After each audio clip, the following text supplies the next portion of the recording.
નમસ્કાર મિત્રો, જય શ્રી રામ।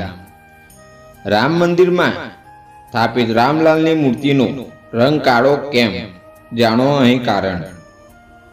કાળો પથ્થર કોતરીને મૂર્તિ બનાવવામાં આવી છે, જેનો ફોટો સામે આવ્યો છે। તે પિત્તીમાં શિલ્પકાર અરુણ યોગીરાજ દ્વારા બનાવવામાં આવી છે।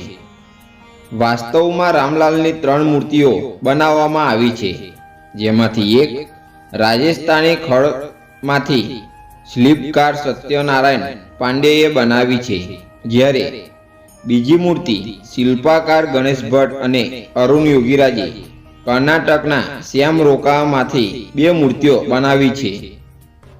રામલાલની મૂર્તિને પ્રાણ પ્રતિષ્ઠા સામે જોડાયેલી વિધિ 22 જાન્યુઆરી એટલે કે આજે સંપન્ન કરવામાં આવી છે। જે મૂર્તિ ગૃહગૃહમાં મૂકવામાં આવી છે, તે મૂર્તિની ઊંચાઈ 51 ઇંચ છે। કમળના ફૂલ સાથે તેની લંબાઈ 8 ફૂટ અને વજન 200 કિલો છે। કાળો પથ્થર કોતરીને મૂર્તિ બનાવવામાં આવી છે, જેનો ફોટો સામે આવ્યો છે। તે પરમેમાં શિલ્પકાર અરુણ યોગીરાજ દ્વારા બનાવવામાં આવી છે। વાસ્તવમાં રામલાલની 3 મૂર્તિઓ બનાવવામાં આવી રહી છે, જેમાંથી એક રાજસ્થાની ખડમાંથી શિલ્પકાર સત્યનારાયણ પાંડેએ બનાવી છે, જ્યારે બીજી મૂર્તિ શિલ્પકાર ગણેશ ભટ્ટ અને અરુણ યોગીરાજે કર્ણાટક શ્યામ રોકાણમાંથી 2 મૂર્તિઓ બનાવી છે। પ્રતિમાની તસવીર આજે જાહેર કરવામાં આવી છે। આ મૂર્તિ કાળા રંગની છે, તેના કારણે રામ મંદિરમાં કાળા રંગની મૂર્તિ કેમ પસંદ કરવામાં આવી તે જાણવા માટે લોકો ઉત્સુક છે। રામાયણમાં એવું પણ કહેવામાં આવ્યું છે કે ભગવાન શ્રી રામ શ્યામ રંગના હતા અને તેથી તેને વધુ મહત્વ આપવામાં આવ્યું હતું।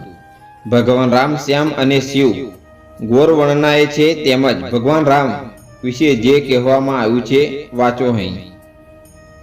એટલે કે રઘુવંશ સ્વામી શ્રી રામચંદ્રજીએ હું વંદન કરું છું, જેમના અંગો કાળા અને કોમળ છે, જેમની ડાબી બાજુ સીતાજી બિરાજમાન છે, જેમના હાથમાં અચૂક બાણ છે અને સુંદર ધનુષ્ય છે।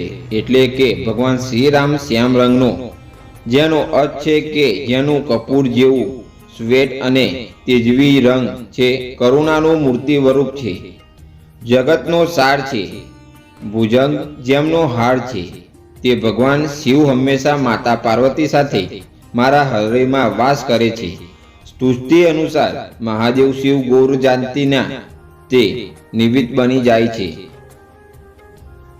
ભગવાન શ્રી રામ મહાદેવ શિવના ઉપાસક છે અને મહાદેવ શિવ ભગવાન શ્રી રામના ઉપાસક છે।